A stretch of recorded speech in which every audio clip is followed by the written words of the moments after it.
Our next speaker,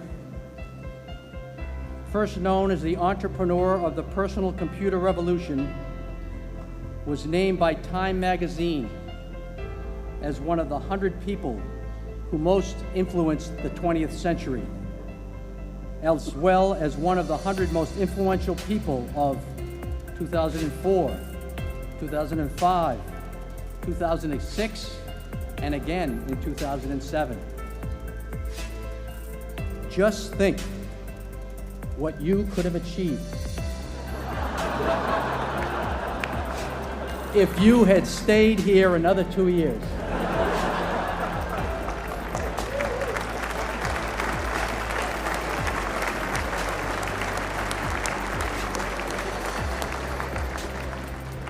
He enrolled at Harvard in the fall of 1973, keenly interested in computer science, but without a definite study plan. In between intense poker games at Radcliffe, he met his future business partner, Steve Ballmer, and he developed a version of the programming language BASIC for the first microcomputer, and co-authored and published a paper on algorithms with computer scientist Christos Papadimitriou.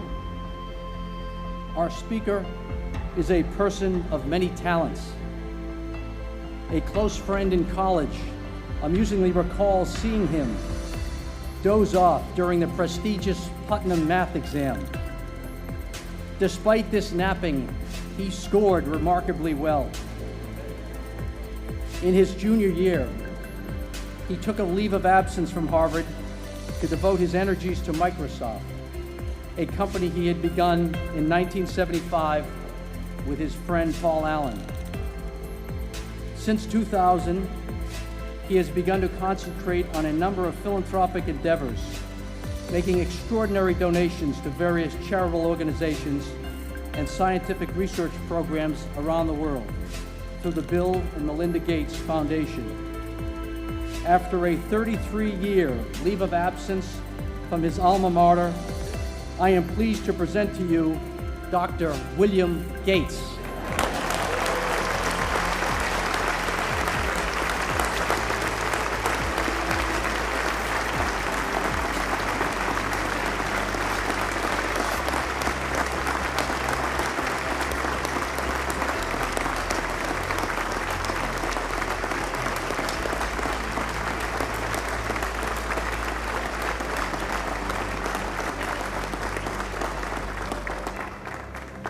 Thank you.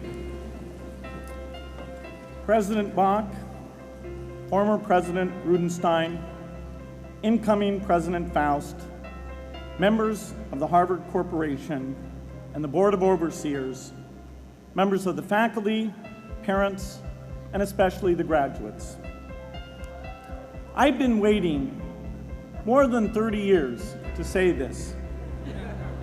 Dad, I always told you I'd come back and get my degree.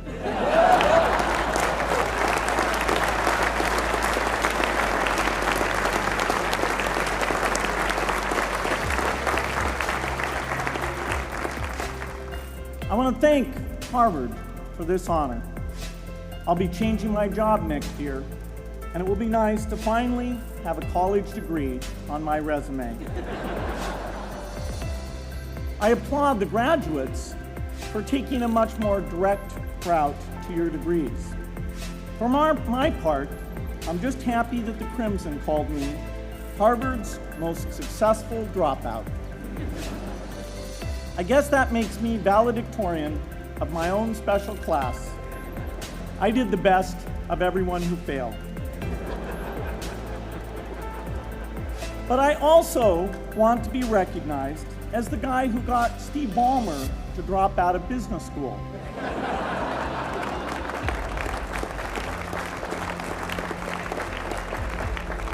I'm a bad influence.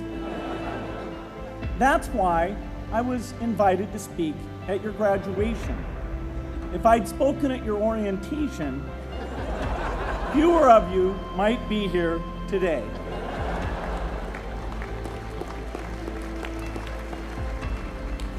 Harvard was a phenomenal experience for me.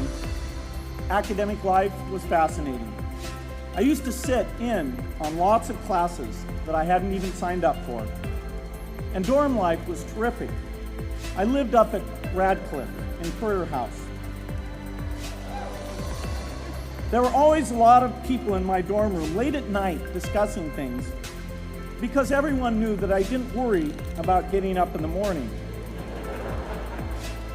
That's how I came to be the leader of the antisocial group. We clung to each other as a way of validating our rejection of all those social people. Radcliffe was a great place to live. There were more women up there, and most of the guys were math science types. The combination offered me the best odds, if you know what I mean. That's where I learned the sad lesson that improving your odds doesn't guarantee success.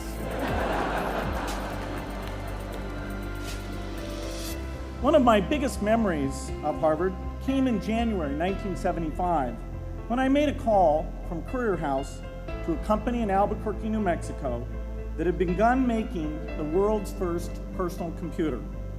I offered to sell them software. I worried they would realize I was just a student in a dorm and hang up on me.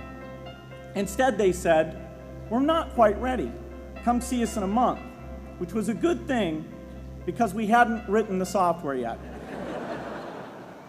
From that moment, I worked day and night on the extra credit project that marked the end of my college education and the beginning of a remarkable journey with Microsoft. What I remember above all about Harvard was being in the midst of so much energy and intelligence. It could be exhilarating, intimidating, sometimes even discouraging, but always challenging. It was an amazing privilege, and though I left early, I was transformed by my years at Harvard, the friendships I made, and the ideas I worked on. But taking a serious look back, I do have one big regret.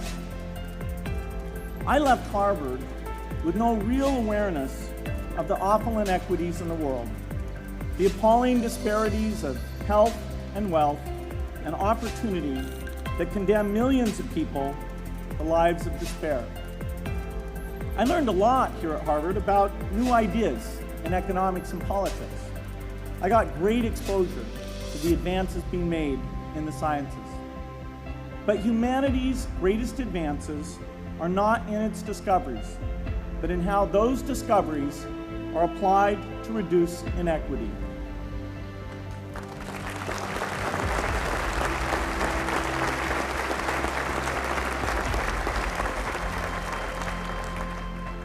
Whether through democracy, strong public education, quality health care, or broad economic opportunity, reducing inequity is the highest human achievement.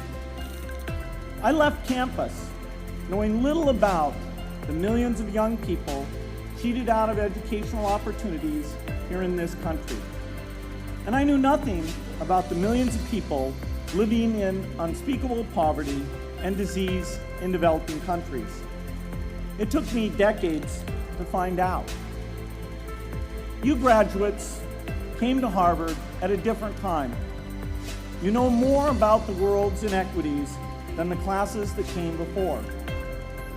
In your years here, I hope you've had a chance to think about how, in this age of accelerating technology, we can finally take on these inequities and we can solve them. Imagine, just for the sake of discussion, that you had a few hours a week and a few dollars a month to donate to a cause. And you wanted to spend that time and money where it would have the greatest impact in saving and improving lives. Where would you spend it? For Melinda and I, the challenge is the same. How can we do the most good for the greatest number with the resources we have? During our discussions on this question, Melinda and I read an article about the millions of children who are dying every year in poor countries from diseases that we had long ago made harmless in this country. measles, malaria, pneumonia, hepatitis B, yellow fever. One disease that I had never heard of, rotavirus, was killing 500,000 children each year, none of them in the United States. We were shocked. We had assumed that if millions of children were dying and they could be saved, the world would make it a priority to discover and deliver the medicines to save them. But it did not. For under $1, there were interventions that could save lives that just weren't being delivered. If you believe that every life has equal value, it's revolting to learn that some lives are seen as worth saving and others are not. We said to ourselves, this can't be true, but if it is true, it deserves to be the priority of our giving.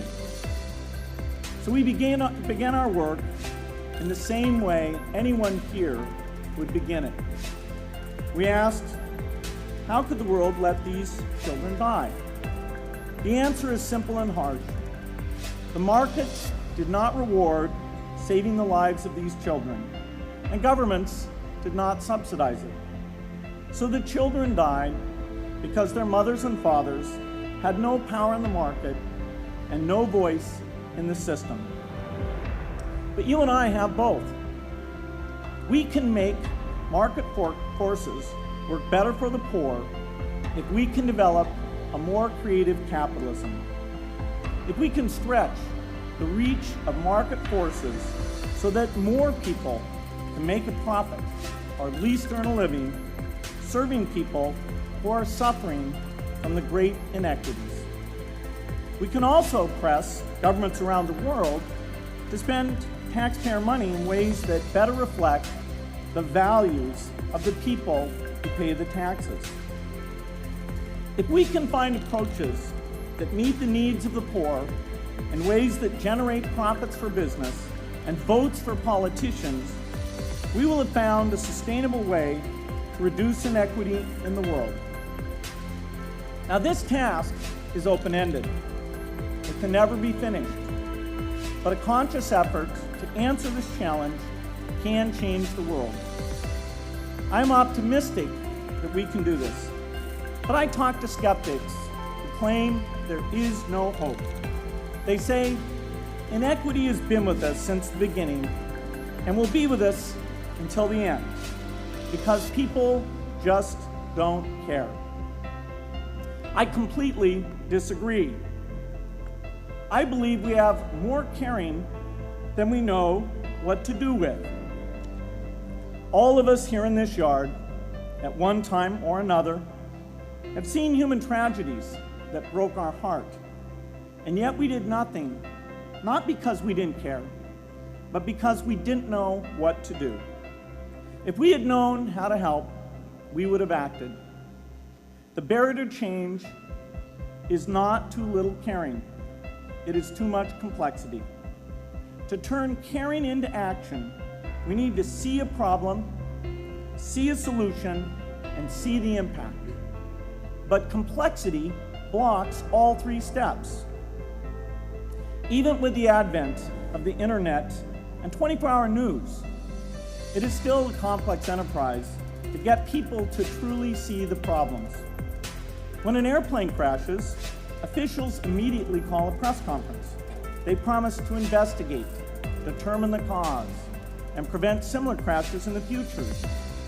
But if the officials were brutally honest, they would say, of all the people in the world who died today from preventable causes, 0.5% were on this plane. We're determined to do everything possible to solve the problem that took the lives of the 0.5%. The problem is not just the plane crash, but the millions of preventable deaths. We don't read much about these deaths. The media covers what's new, and millions of people dying is nothing new. So it stays in the background where it's easy to ignore. But even when we do see it or read about it, it's difficult to keep our eyes on the problem. it's difficult to look at suffering if the situation is so complex that we don't know how to help. And so we look away. If we can really see a problem, which is the first step, we come to the second step, cutting through the complexity to find a solution. Finding solutions is essential if we want to make the most of our caring. If we have clear and proven answers, anytime an organization or individual asks, "How can I help?" then we can get action, and we can make sure that none of the caring in the world is wasted. The complexity makes it hard to mark a path of action for everyone who cares, and makes it hard for their caring to matter. Cutting through complexity to find solutions runs through 4 predictable stages. Determine a goal, find the highest impact approach, deliver the technology ideal for that approach, and in the meantime, use the best application of technology you already have. Whether it's something sophisticated like a new drug or something simple like a bed net. The AIDS epidemic offers an example. The broad goal, of course, is to end the disease. The highest leverage approach is prevention. The ideal technology would be a vaccine that gives lifelong immunity with a single dose. So governments, drug companies, and foundations are funding vaccine research. But their work is likely to take more than a decade. So in the meantime, we have to work with what we have in hand, and the best prevention approach we have now is getting people to avoid risky behavior. Pursuing that goal starts the 4-step cycle again. This is the pattern. The crucial thing is to never stop thinking and working, and never do what we did with malaria and tuberculosis in the 20th century, which is to surrender to complexity and quit. The final step, after seeing the problem and finding an approach, is to measure the impact of the work and to share that, success or failure, so that others can learn from the efforts. You have to have the statistics, of course. You have to be able to show, for example, that a program is vaccinating millions more children. You have to be able to show, for example, a decline in the number of children dying from the diseases. This is essential not just to improve the program, but also to help draw more investment from business and government. But if you want to inspire people to participate, you have to show more than numbers. You have to convey the human impact of the work, so people can feel what saving a life means to the families affected. I remember going to the World Economic Forum some years back and sitting on a global health panel that was discussing ways to save millions of lives. Millions! Think of the thrill if you could save just one person's life, then multiply that by millions. Yet, this was the most boring panel I've ever been on. Ever. So boring, even I couldn't stand it. What made that experience especially striking was that I had just come from an event where we were introducing version 13 of some piece of software, and we had people jumping and shouting with excitement. I love getting people excited about software, but why can't we generate even more excitement for saving lives? You can't get people excited unless you can help them see and feel the impact.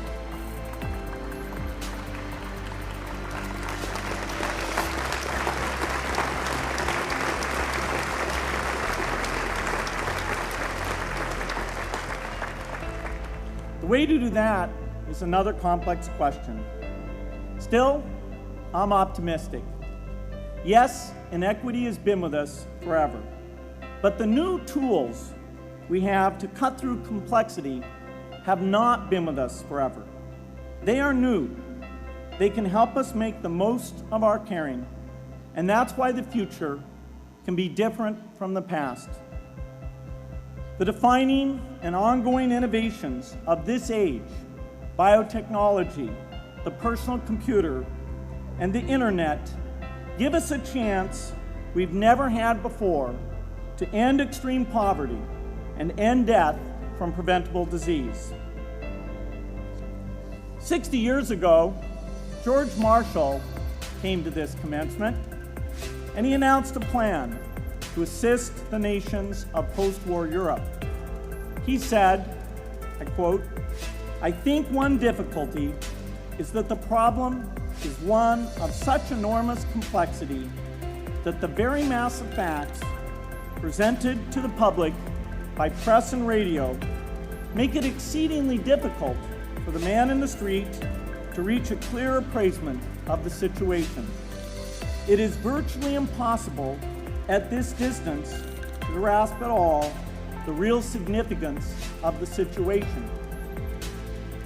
30 years after Marshall made his address, which was 30 years ago, as my class graduated without me, technology was emerging that would make the world smaller, more open, more visible, less distant. The emergence of low-cost personal computers gave rise to a powerful network that has transformed opportunities for learning and communicating. The magical thing about this network is not just that it collapses distance and makes everyone your neighbor. It also dramatically increases the number of brilliant minds we can bring in to work together on the same problem. And it scales up the rate of potential innovation to a staggering degree. At the same time, for every person who has access to this technology, 5 people don't. That means many creative minds are left out of this discussion. Smart people with practical intelligence and relevant experience who don't have the technology to hone their talents or contribute their ideas to the world. We need as many people as possible to gain access to this technology, because these advances are triggering a revolution in what human beings can do for one another. They are making it possible, not just for national governments, but for universities, corporations, small organizations, and even individuals to see problems, see approaches, and measure the impact of their efforts to address the hunger, poverty, and desperation George Marshall spoke of 60 years ago. Members of the Harvard family, here in the yard is one of the great collections of intellectual talent in the world. For what purpose? There is no question that the faculty, the alumni, the students, and the benefactors of Harvard have used their power to improve the lives of people here and around the world. But can we do more? Can Harvard dedicate its intellect to improving the lives of people who will never even hear its name? Let me make a request of the deans and the professors, the intellectual leaders here at Harvard. As you hire new faculty, award tenure, review curriculum, and determine degree requirements, please ask yourself, should our best minds be more dedicated to solving our biggest problems? Should Harvard encourage its faculty to take on the world's worst inequities?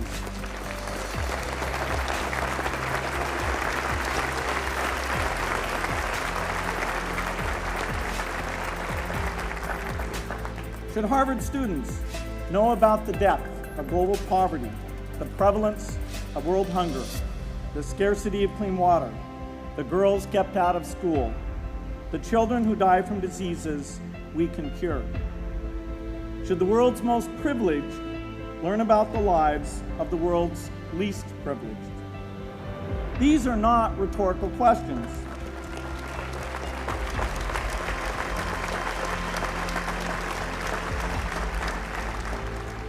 You will answer with your policies.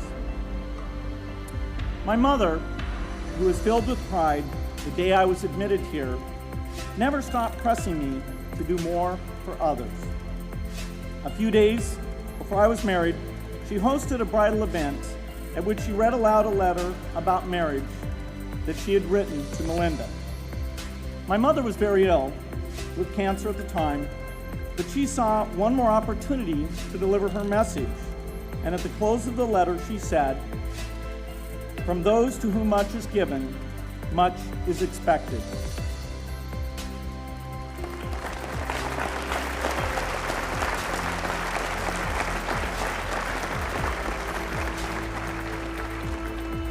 When you consider what those of us here in this yard have been given in talent, privilege, and opportunity, there is almost no limit to what the world has a right to expect from us.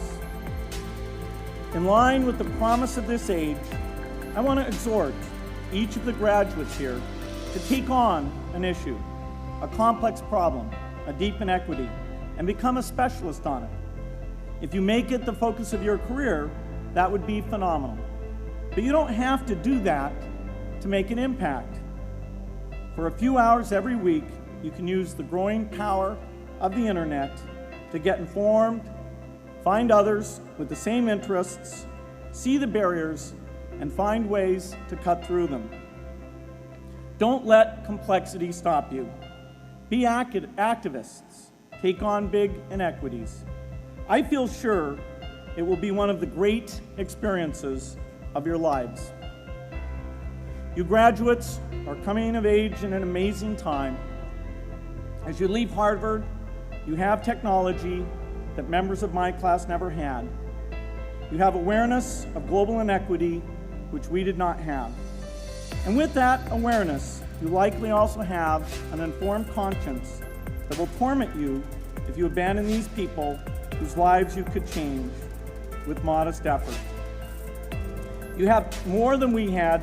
You must start sooner and carry on longer.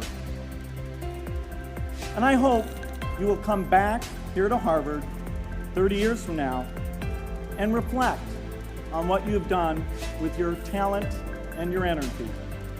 I hope you will judge yourselves not on your professional accomplishments alone, but also on how well you have addressed the world's deepest inequities, on how well you treated people a world away who have nothing in common with you but their humanity. Good luck.